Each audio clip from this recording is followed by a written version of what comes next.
안녕하세요. 청취자 여러분들. 추워지는 날씨에 집구석에 틀어박혀서 사연만 주야장천 듣고 있다가 용기를 내서 저도 사연을 올려봅니다. 저는 아직까지는 신혼을 즐기고 있는 30대 후반의 새댁이랍니다. 제가 진짜 어릴 때부터 기가 막히고 코가 막히는 일들이 엄청나게 많았거든요. 대부분 다 제가 가진 기 때문에 일어난 일들인데 이게 결혼하고 나서도 이어질 거라고 생각도 못했어요. 정말 재미난 일화들이 많아서 친구들이 라디오 사연을 올려봐라, 인터넷에 올려봐라 많이 추천을 해줬고요. 제 신상이 털릴까봐 차마 올리지 못하고 있다가 이렇게 익명으로 보낼 수 있는 곳이 있다는 걸 알고는 바로 글을 써봅니다. 제 이야기 한번 진득하게 들어주시고 재미있다고 해주시면 고맙겠습니다.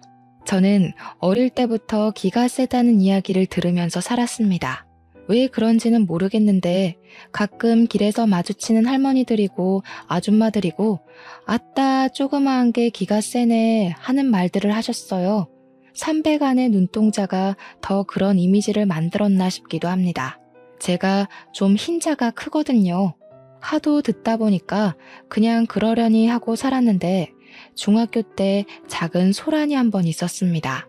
같은 반 친구네 집으로 숙제를 하러 갔는데 그 친구네 집이 무당집이었거든요. 집에 발을 들이고 친구네 엄마한테 인사를 딱 올렸더니 색동 저고리를 입고 머리를 틀어 올린 친구 엄마가 인상을 팍 쓰더라고요. 저한테 신이 들러붙는다고 당장 꺼지라고 파츠랑 소금을 막 뿌리는 거예요. 친구가 놀래서 엄마 뭐 하는 거야 하는데 친구네 엄마는 눈에 보이는 게 없는 사람처럼 저에게 팥 소금 한 통을 다 때려 부었습니다.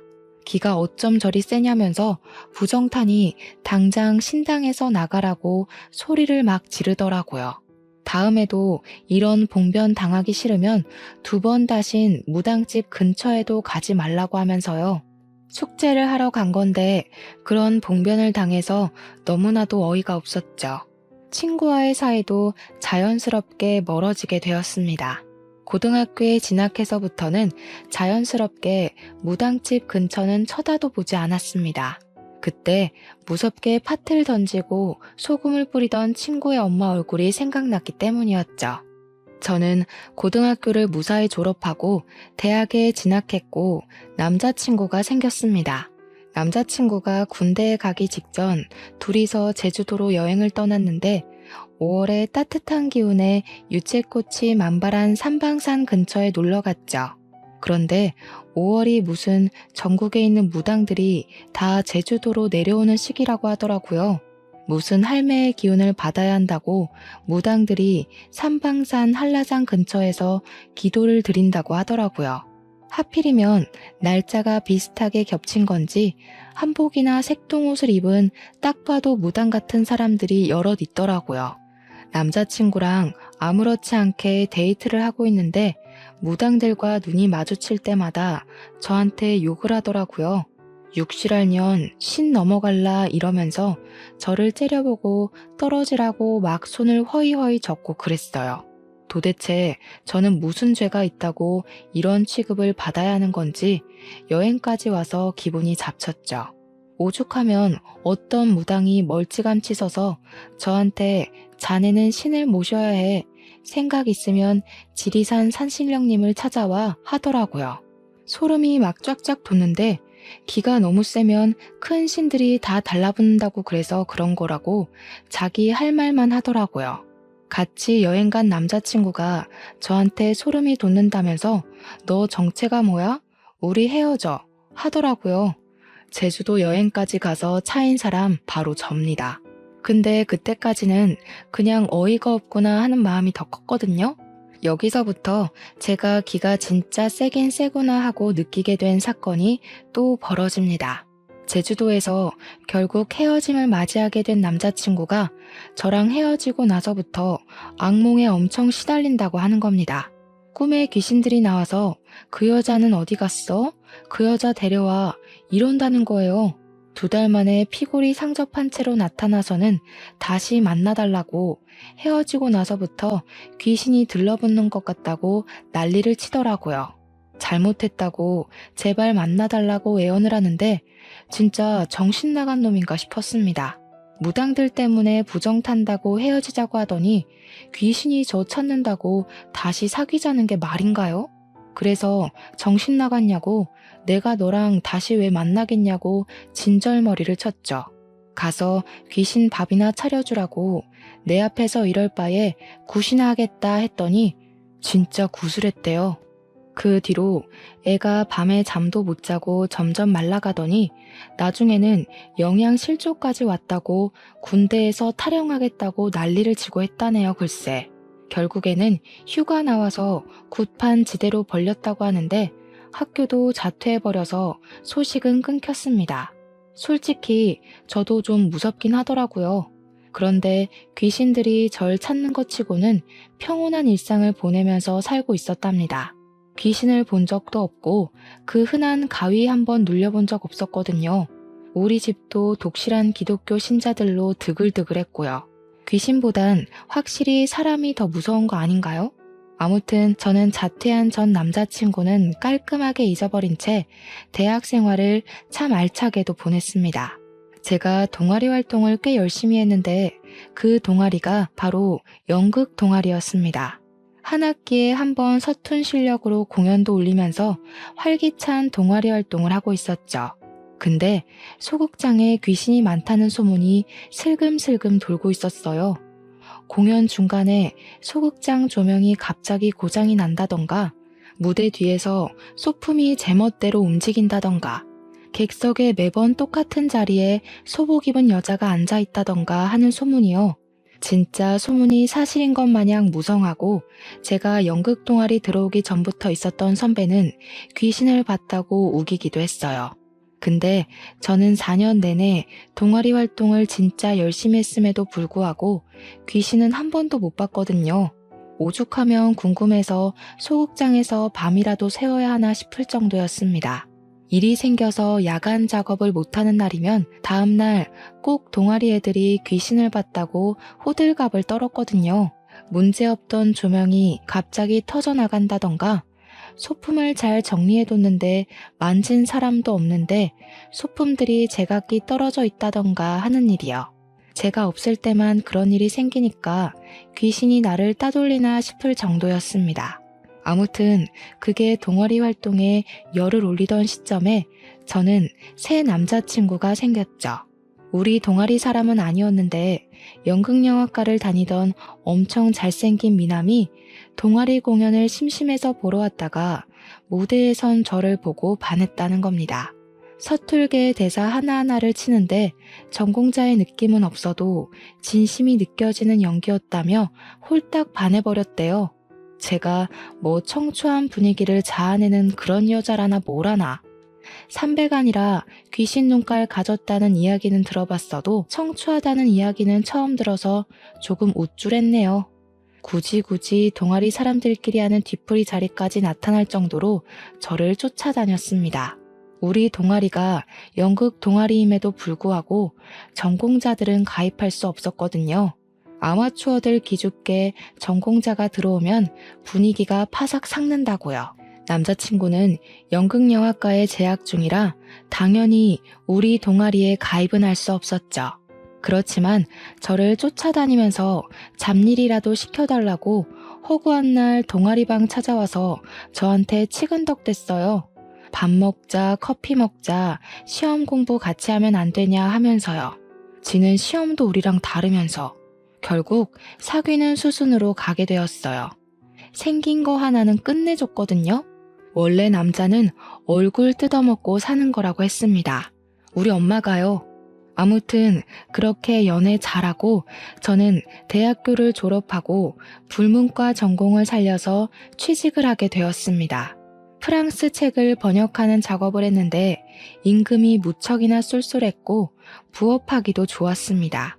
처음에는 프리랜서로 일하고 싶었지만 출판사에서 돈을 꽤 얹어주겠다는 말과 외주 작업하는데 터치 안 하겠다는 조건을 걸었어요. 구직난에 시달리는 친구들을 보면서 저는 참 운이 좋다고 생각했습니다. 중간중간 부업으로 논문 번역도 해주고 통역 알바도 뛰면서 돈을 쓸어 모으기 시작했습니다. 사회 초년생 치고는 돈을 꽤 많이 만질 수 있게 되었죠. 그 돈 벌어서 다 어디다가 썼는지 궁금하시죠? 바로 남자친구 뒷바라지 했습니다. 연극하는 남자가 벌어봐야 돈을 얼마나 벌겠습니까? 제가 밥 먹여, 옷 사줘, 커피 사줘 다 해줬죠. 연극 공연하면서 틈틈이 영화사의 프로필 사진인지 뭔지를 돌리고 배우로 성공해보겠다고 열심히 노력을 하더라고요. 그게 기특해서 제가 돈 쓰는 거 아까운 줄 모르고 다 쏟아부었죠. 그렇게 시간이 흐르고 흘러서 연애한 지 몇 년이 지난지도 까먹은 어느 날 남자친구가 저에게 그러더라고요. 우리 엄마가 너 한번 보고 싶다는데 만나보는 게 어떻겠냐고. 우리가 연애한 지도 벌써 6년이 넘었다고. 나이도 나이였고 이 사람이랑 이렇게 만나다 보면 자연스럽게 결혼도 하지 않겠나 싶어서 고개를 끄덕였습니다. 잔뜩 긴장한 상태로 꽤 꾸미고 나가 남자친구의 엄마를 기다렸죠. 근데 멀리서부터 저를 한눈에 알아보고 다가온 어머님이 저를 보자마자 땡 하면서 싫은 소리를 픽 내뱉는 거예요. 기가 심상치 않다더니 진짠가 보네 하시는데 이게 다 무슨 소리지 싶었어요. 지금 남자친구 만나면서 기가 세다는 이야기를 단 한 번도 입에 올리지 않았고 무당집은 근처도 안 갔으니까 그럴 일이 없었는데 말이죠. 오죽하면 제주도로 여행 가자고 하길래 5월은 죽어도 안 된다고 피하기까지 했거든요. 우리 아들이 너랑 만나면 아들 기가 팍팍 죽는다고 하던데. 어머님 무당이세요? 저는 너무 놀라서 남자친구네 어머님께 무당이냐고 되물었죠. 저런 소리를 할 사람은 무당밖에 없으니까 합리적인 의심이었다고 생각했습니다. 그러자 어머님께서 하는 말이 무슨 소리냐고 내가 왜 무당이야? 하시면서 버럭 하시더라고요. 저는 왜 기분 나빠하는지도 이해가 안 가서 그냥 무당도 아니면서 왜 무당 같은 소리를 하고 있냐고 물어봤습니다. 그제야 이야기를 하시는데 본인이 사실은 점집을 열심히 다니고 있다면서 점 보러 다니는 거 좋아하냐고 물어보시대요. 그동안 무당들에게 당한 게 한두 개가 아닌데 제가 점 보러 다니는 걸 좋아할 리가 없지 않겠어요? 그래서 그냥 침착하게 저 기독교인데요. 무속신앙 같은 거 안 믿어요 했죠. 제가 무속신앙이라고 딱 잘라서 이야기를 하니까 어머님이 입을 삐죽 내밀고 말씀하셨습니다. 어디 하나 마음에 드는 구석이 없네. 무속신앙이라고 해도 신 잘 모시는 무당 만나면 예언자가 따로 없어. 마음에 드는 구석이 없으시면 이만 갈까요? 아니, 너는 무슨 만나자마자 바로 간다고 그러니? 너 번영이란다며? 우리 아들 뒷바라지 한다고 그러던데 계속 할 거니? 듣자 하니까 어머님이 말도 좀 생각 없이 하는 것 같고 은근히 기분이 나쁘더라고요. 막말로 제가 지 아들 먹여 살리고 있는 거나 마찬가지인데 저한테 고맙다고 빌어도 시원치 않을 판에 말이죠. 어차피 오늘 보고 안 볼 사람이 될 수도 있으니까 하고 싶은 말 다 하자 싶어서 저도 지지 않고 맞불 작전을 놨죠. 앞으로 어머님께서 뒷바라지 하실 거면 저는 그만두고요. 어머, 얘 말하는 거 봐라. 너 우리 아들 좋아서 만나는 거 아니야? 좋아서 만나는 건 맞죠. 안 좋아하면 가진 거 쥐뿔도 없는 거 왜 만나겠어요? 근데 연애하면서 시자 노릇하는 어머님까지 케어해야 하는 거면 별로 만나고 싶지 않네요. 어머나 세상에. 그 무당 말이 진짜 용하긴 용하다 얘.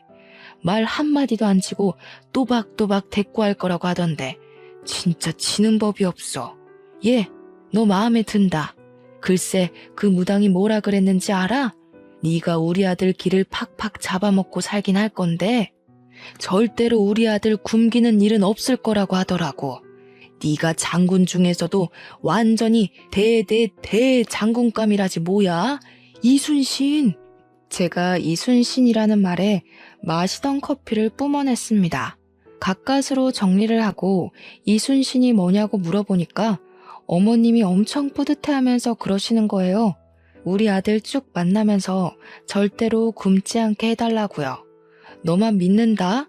이러시는데 이걸 좋아해야 하는 건지 말아야 하는 건지 제가 가만히 허허 웃고 있으니까 긍정의 의미로 받아들인 건지 나중에 전 보러 같이 가자고 하셨어요. 직접 얼굴 보고 사주 보는 게 좋다고 더 정확하게 알 수 있다고 하시는데 그건 거절했죠. 저 기독교인이라서 싫어요. 그런데 안 가요. 거기다가 제가 점집 가면 무당들이 신 떨어진다고 싫어하던데요. 하루 이틀 겪은 게 아니라서요. 이런 대화가 오고 가는 동안 남자친구는 어디서 뭐 했는지 궁금하시죠? 바로 옆에서 이게 다 무슨 대화야 하면서 눈알만 굴리고 있었습니다. 차라리 옆에 앉아있지 않았더라면 더 막 나갈 수 있었을 텐데 남자친구가 옆에 있어서 조용히 받아칠 수밖에 없었네요. 그나마 저는 면역이 조금 있는 대화라서 어머님이랑 이야기를 나눌 수 있었는데 제가 뭣도 모르는 애였다면 이게 다 무슨 소리야 하고 기겁을 했겠죠. 딱 우리 남자친구 얼굴이 그랬거든요. 이게 다 무슨 개뼈다귀 같은 소리야 하면서요.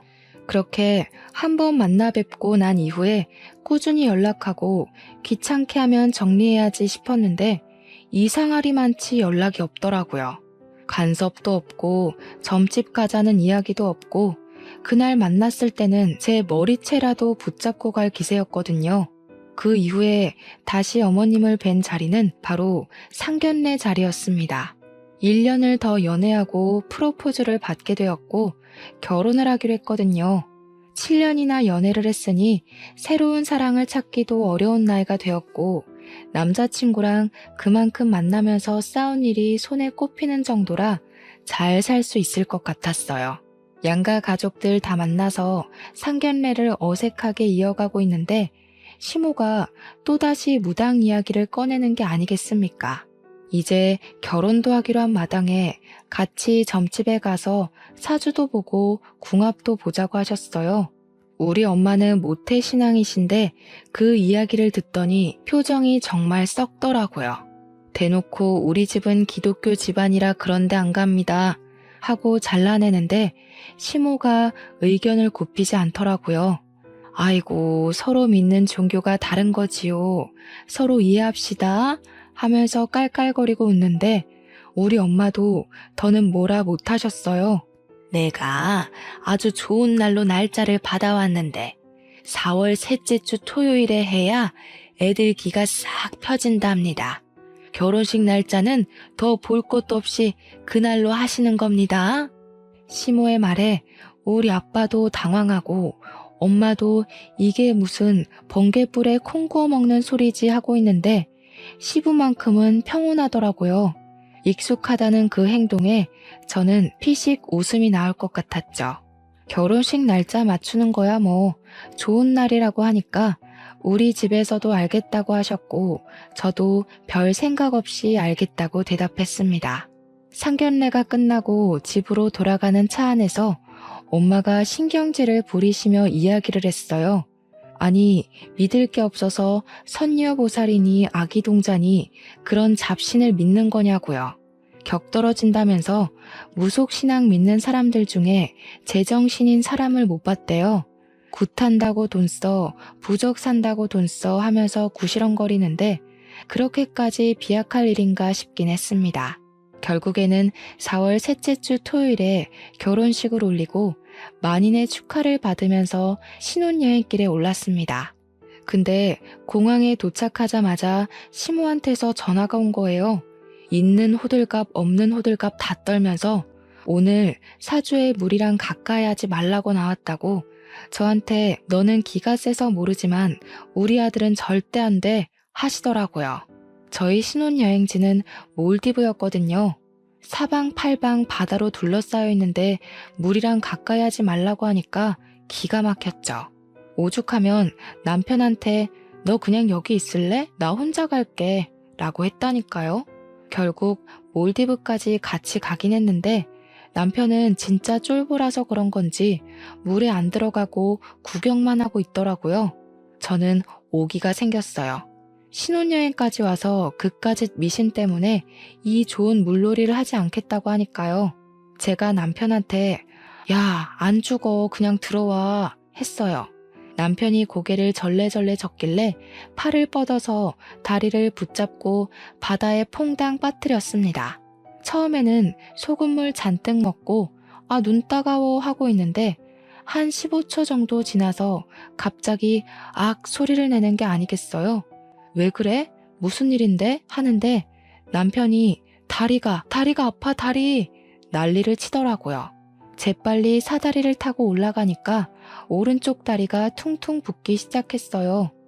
물린 자국이 선명하게 있는데 다리의 피부가 보라색으로 막 올라오기 시작했어요. 놀래서 리조트 안에 있는 의무실을 찾아가니까 의무실 직원이 그러더라고요. 젤리피쉬가 물어서 생긴 흔적이라고 먹는 약 먹고 주사 한 대 맞고 그러면 된대요. 젤리피쉬가 뭔지 몰라서 찾아보니까 해파리더라고요. 독이 심한 종류는 아니라서 금방 가라앉을 거라고 하긴 했는데 소름이 돋았죠.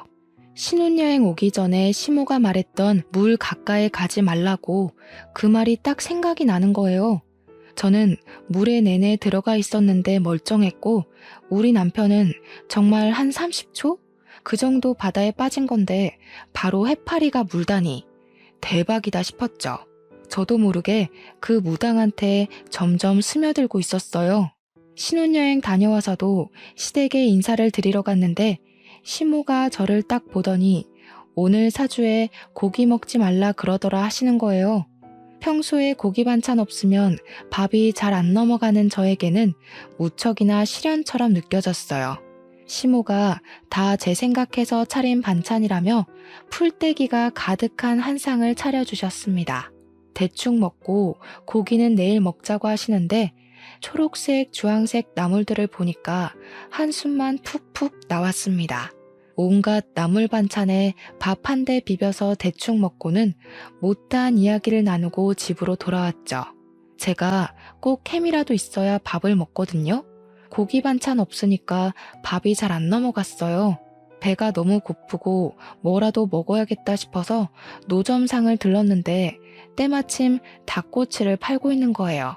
남편이랑 신나서 둘이 닭꼬치를 배 터지게 먹고 집으로 돌아왔는데 그날 저녁부터 배가 너무 아팠어요. 식은 땀이 줄줄 나고 배가 찢어질 것처럼 아프고 밤에 화장실을 8번 갈 정도로 설사를 계속했습니다. 다음날 몸무게가 3kg이나 빠져 있었어요. 놀래서 병원을 찾아가니까 탈수 증상도 있대요. 장염이라는 판정을 받고 일주일 내내 설사하고 토하고 난리 법석을 떨었습니다. 이쯤 되면 그 무당 진짜 용한 게 아닌가 하는 생각이 들더라고요. 고기 먹지 말랬는데 닭꼬치 먹어서 장염에 걸린 것 같았어요. 근데 무당이 그런 말을 했다고 했잖아요. 남편이 저랑 살면 기가 팍팍 죽을 거라고요. 우리 남편이 나름 연극 무대만큼은 오래 해가지고 불러주는 곳도 많고 연극은 꾸준히 하고 있었거든요. 그런데 남편이 준비하는 공연마다 자꾸 사소한 문제들이 불거지는 거예요.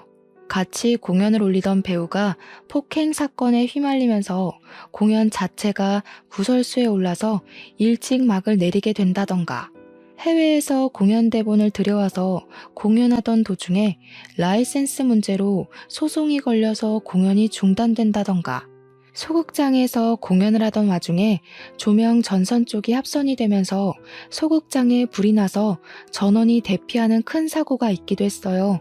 오죽하면 대학로 자체에서 삼재에 걸린 게 틀림없다고, 안 그러면 각 공연마다 이렇게 사건 사고가 터질 수 있는 거냐고 말도 나왔죠. 그런데 문제는 그 사건 사고가 터질 때마다 우리 남편이 꼭 그 자리에 있었다는 거였어요. 주위에서도 우리 남편 보고 운도 나쁘다고 모든 일에 다 껴있으니 마음고생 심했겠다고 위로 아닌 위로를 했죠. 문제는 구설수에 자꾸 휘말리니까 운빨 믿는 연출들이 우리 남편을 점점 기피하게 되고 작품에 불러주지 않게 되더라고요. 그게 다 결혼하고 1년 만에 일어난 일이었거든요. 저는 번영 일에 통역 알바에 승승장구하다 못해 각 세계의 정상들이 모여 하는 회담 자리까지 초청받아서 통역 일을 했거든요. 프랑스어 통역가로도 이름을 펄펄 날리고 번역 작가로도 날리고 있었는데 우리 남편은 저랑 다르게 확 죽어가고 있었던 거죠. 제가 이름을 날릴수록 남편은 구설수로 이름을 날리기 시작했고요. 오죽하면 우리 시모가 우리 아들 기 다 빨아먹는다면서 눈물을 짓기도 했고요. 저한테 눈치 주는가 싶다가도 그래도 네가 우리 아들 먹여 살린다니까 믿어본다면서 제 손을 꼭 잡기도 하셨어요. 한 가지만 하시지 이랬다가 저랬다가 하니까 저도 좀 기분이 별로였죠. 시모가 은밀하게 저한테 부모한테도 못 얻어먹을 밥상을 제가 차려줄 거라고 했대요. 남편이 점점 집에 있는 시간이 길어지니까 시모가 슬슬 아이 타령을 하기 시작했습니다.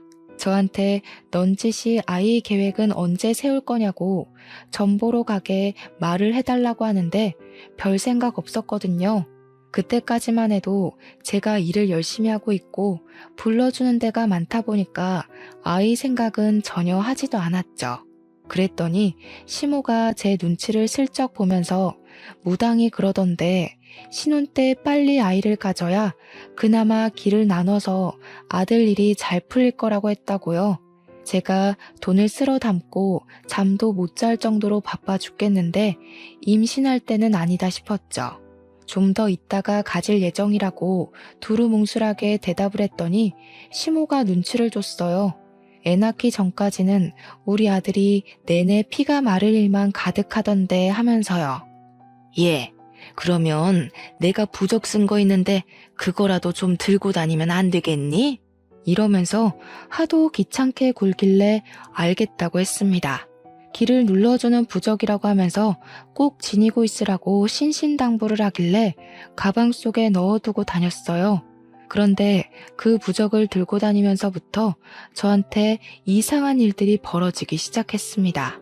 멀쩡한 길을 걸어가다가 갑자기 튀어나온 돌부리에 걸려서 자빠지거나 하는 그런 운 나쁜 일들이요. 분명 돌부리를 본 적도 없는데 갑자기 넘어지고 생전 처음으로 침대 모서리에 발가락을 찧어서 부러진다거나 하는 일이요. 오죽하면 제가 통역 일을 하러 나가야 하는데 발가락이 갑자기 부러지는 바람에 걸을 수가 없게 된 거죠. 중요한 자리였는데 결국 동기한테 일을 떠넘길 수밖에 없었습니다. 그날 피눈물이 날 것 같은 기분을 맛보았죠. 근데 웃긴 건 저한테 그런 사소한 불행한 일이 벌어질 때마다 남편한테는 일이 쑥쑥 들어오기 시작한다는 거였어요. 갑자기 작품이 2개나 들어오고 제가 발가락이 부러졌을 땐 글쎄 영화 조연자리의 캐스팅이 떡하니 된 거죠. 순간 찜찜한 마음이 확 치솟았어요. 이러다가 내가 죽는 거 아닌가? 내가 큰 사고를 당하고 남편이 영화 주연 맡고 그런 거 아닌가? 하는 생각이요. 그래서 어떻게 했냐고요? 부적을 태워버렸습니다. 또 어디서 주워들은 건 있어가지고 그걸 태워야지만 화를 피할 수 있다고 하더라고요. 그래서 활활 잘도 태웠죠. 그 이후에 우리 남편은 연기력에 문제가 있는 것 같다고 영화 자리에서 잘리게 되었고요. 공연 하나는 무산되고 아동극 하나 덜렁하게 되었습니다. 우리 남편이 꼴에 자존심은 있어서 절대로 아동극은 안 하겠다고 했는데 일자리가 없으니까 하게 되더라고요. 호랑이 분장하고 어흥어흥하고 있는데 제법 귀엽긴 했습니다. 남편의 소식을 들은 시모가 아니 왜 잘 나가다가 고꾸라지는 거지? 하면서 저한테 부적 어쨌냐고 물어보더라고요. 태워버렸다고 했더니 제 등짝을 때리고 난리가 난 거예요. 그게 얼마짜린데 그걸 태우냐고요. 발가락 부러지고 액땜했다 싶어서 태워버렸다고 하니까 저를 표독스럽게 째려보더라고요. 예, 너 임신하고 싶으면 입던 속옷 들고 오란다. 지금 입고 있는 팬티 좀 벗어서 나한테 주렴. 보살님 갖다 드리게. 어머님 노망 났어요? 뭘 달라고요? 그 무당 변태 아니에요? 그러니까 시모가 노발대발하면서 어디 그런 막말을 뱉냐고 하늘이 노하시니까 얼른 바닥에 침을 퇴퇴 뱉으라는 거예요. 어이가 없어서 시모를 기가 막히다는 얼굴로 쳐다봤죠. 아니, 무슨 초등학생도 아니고 침을 퇴퇴 뱉어요. 그런 거 안 해요. 그리고 아직 임신할 생각도 없다니까요. 저희 아이 계획은 알아서 세울 거니까 상관하지 마세요. 네가 임신을 해야 우리 아들 기가 산다니까. 그놈의 기가 도대체 뭐라고 저를 이렇게나 괴롭히는 건지 짜증이 확 나더라고요. 하루 이틀도 아니고 중학교 때 팥과 소금 맞은 이후로부터 저를 끊임없이 괴롭히고 있었으니까요. 어머님, 제가 그래도 고분고분하게 지금까지는 시키는 거 다 해드렸잖아요. 자녀 계획만큼은 남편이랑 저랑 둘이 알아서 잘해볼 테니까 제발 신경 끄시라고요. 한 번만 더 선 넘으시면 그때는 모욕죄로 신고할 겁니다. 제가 딱 정색하고 이야기를 하니까 시모는 부들부들 떨기만 했어요. 그러더니 정 그러면 점집이나 한번 같이 가달라고 굿이라도 한번 하자고 했죠. 결혼하기 전부터 내내 기독교 집안이라 그런 거 안 한다고 말을 했는데도 졸라대니 너무 피곤했죠. 얼마나 맹목적으로 믿으면 사람 말은 듣지도 않고 이렇게 자기 할 말만 우겨댈 수 있을까 궁금하기도 했고요. 곰곰이 생각해보니까 어차피 기가 센 사람인데 제가 쫄릴 게 뭐가 있나 싶었어요. 무당이 되려 저를 쫓아낼 수도 있는 일이니까 시모한테 알겠다고 한번 가보자고 했습니다. 그랬더니 세상 해맑게 웃으시면서 너무너무 좋다고 신난다고 하시더라고요. 저한테 어떤 생각이 있는지도 모르고 아이처럼 좋아하시는 거 보니까 양심에 조금 찔리기도 했지만 이 방법을 써야겠다고 생각했습니다. 더 이상 집에서 무당의 무자도 꺼내지 못하게 만들어버리겠다는 생각으로 계획을 짰어요. 약속을 잡고 무당 집에 딱 들어섰는데 무당이 위아래로 저를 쫙 훑어보면서 딱 한마디 하더라고요. 며느리? 이러는데 느낌이 뭔가 자기적인 느낌이 들었어요. 일부러 사나워 보이고 싶어서 아이라인을 쭉 빼서 그리고 볼에는 말도 안 되는 연지곤지를 찍고 입술을 쥐잡아 먹은 것처럼 짙은 붉은색으로 칠하고 왜 삼류 영화에나 나올 법한 그런 촌스러운 무당 흉내내는 느낌이 딱 드는데 눈빛만 봐도 알겠더라고요. 이 사람은 가짜다, 그냥 사기꾼이다 하는 수준이었죠. 그도 그럴 게 우리 시모가 이 무당한테 쏟아부은 돈이 어마어마했거든요.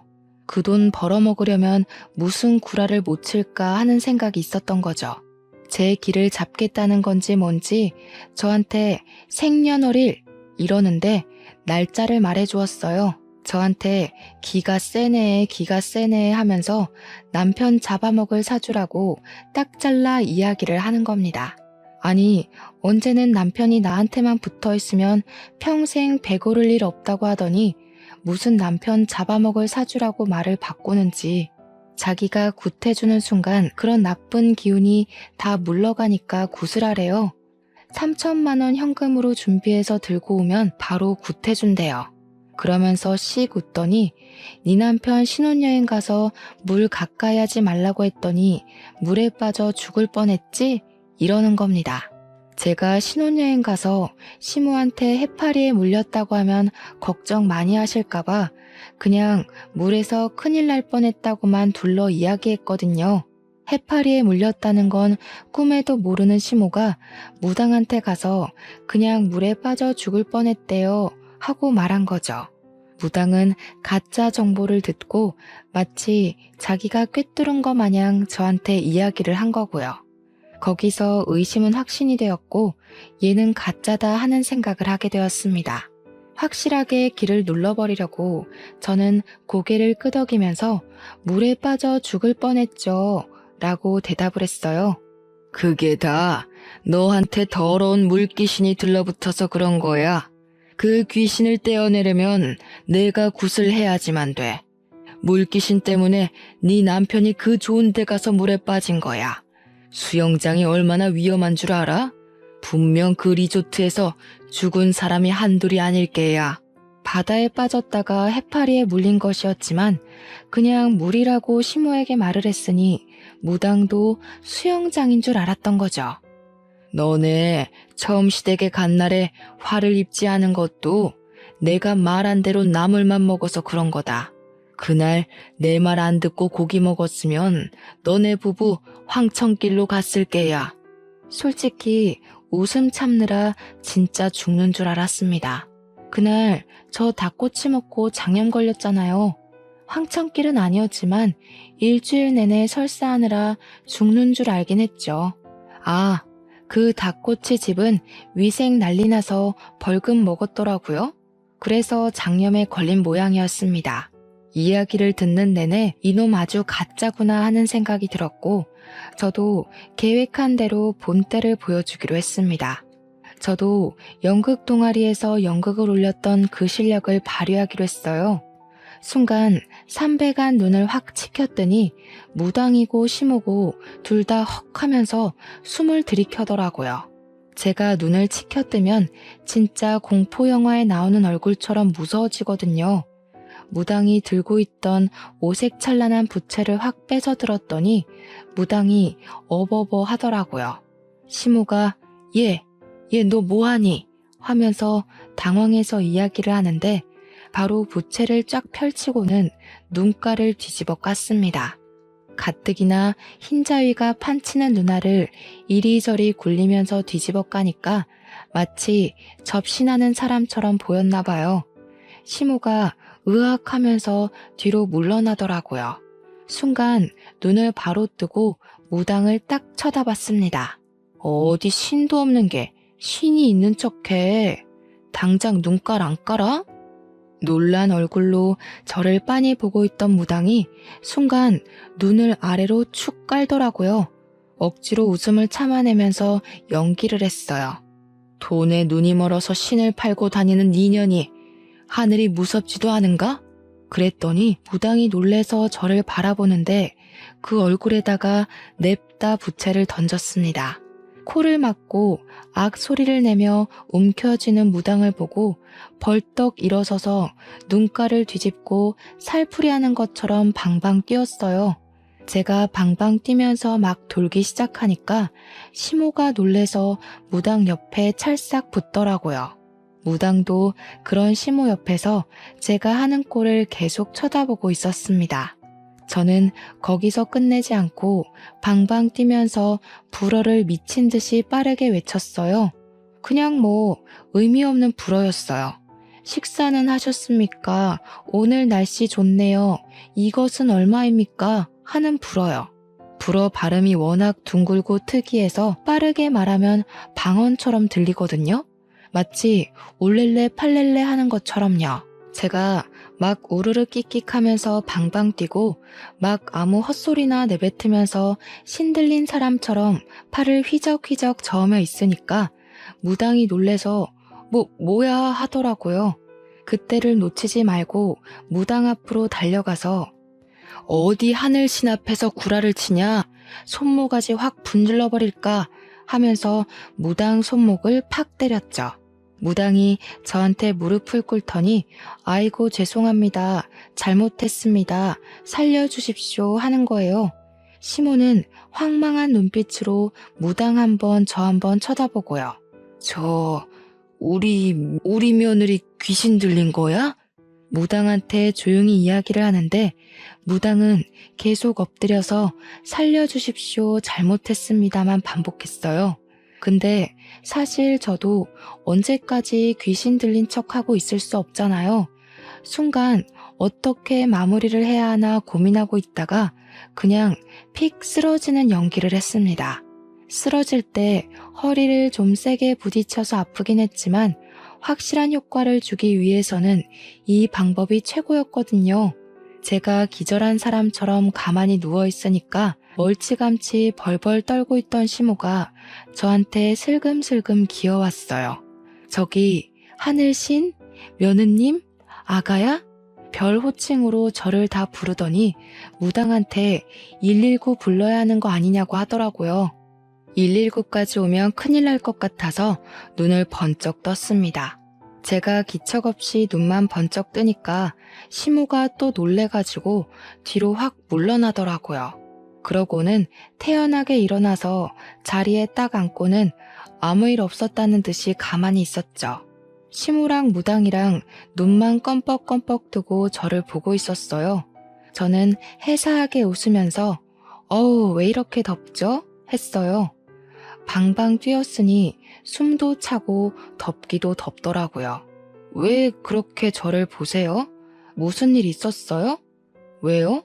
그러니까 다시 시모가 무당한테 철썩 붙더라고요.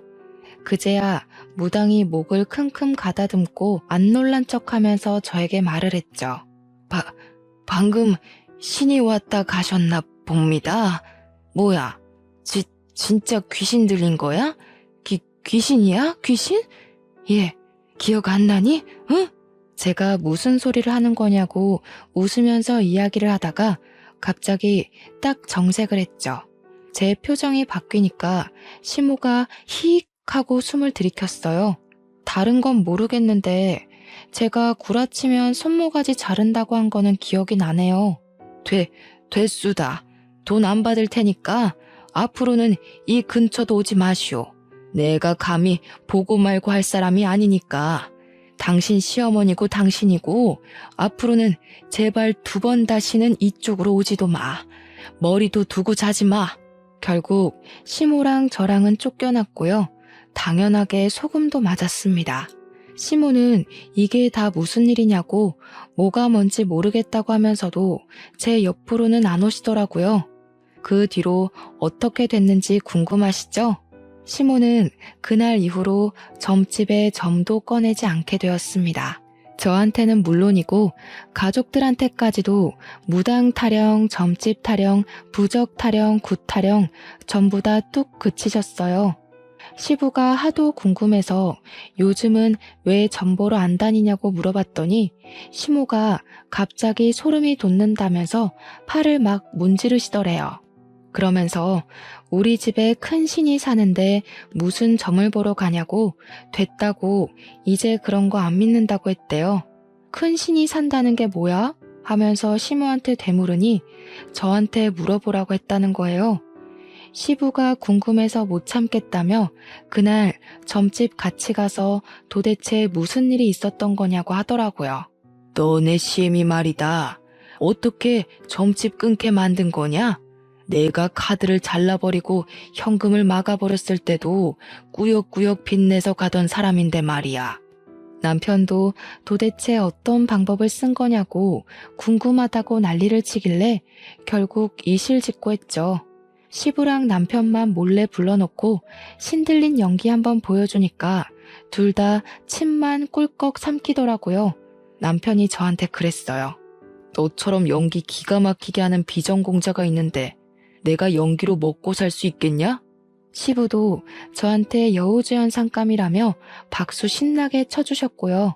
그 이후로 남편은 예전처럼 다시 연극판에서 공연 들어오는 거 열심히 하고 항상 감사하며 살고 있고요.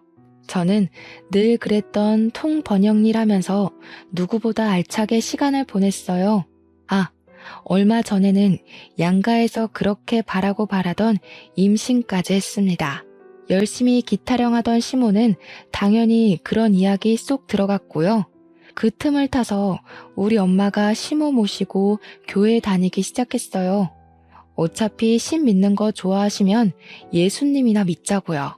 다행히 예배 보는 게 또 재미있으신지 두 분이 단짝처럼 교회 봉사도 하시고 잘 지내고 계신답니다. 제 이야기 어떠셨나요? 무속신앙 믿는 시모 제대로 퇴치했죠? 이만큼 확실한 방법도 없는 것 같습니다. 여러분도 저와 비슷한 일을 겪고 계신다면 간단한 불어 몇 개 외워서 해보셔요. 생각보다 간단하고 조금의 쪽팔림만 참아낼 수 있다면 최고의 선택이라 믿어 의심치 않습니다. 점 보는데 몇 천만 원을 쏟아부었다는 우리 시모도 한 방에 나가 떨어졌으니까요. 이제 저는 남편이 제 기에 눌려 산다는 이야기도 아이를 낳으면 기가 나눠진다는 이야기도 믿지 않습니다. 그저 각자의 자리에서 충실하게 하루하루를 살다 보면 서로 좋은 일이 언젠간 터지겠죠. 남편도 꾸준히 노력하고 있으니까 그 자리에서 더 좋은 배역을 맡아 연기할 날이 올 거라고 믿어요. 저도 더 열심히 일해서 우리 가족 먹여 살리는데 힘써 보겠습니다. 저는 여기서 마무리하도록 하겠습니다. 감사합니다.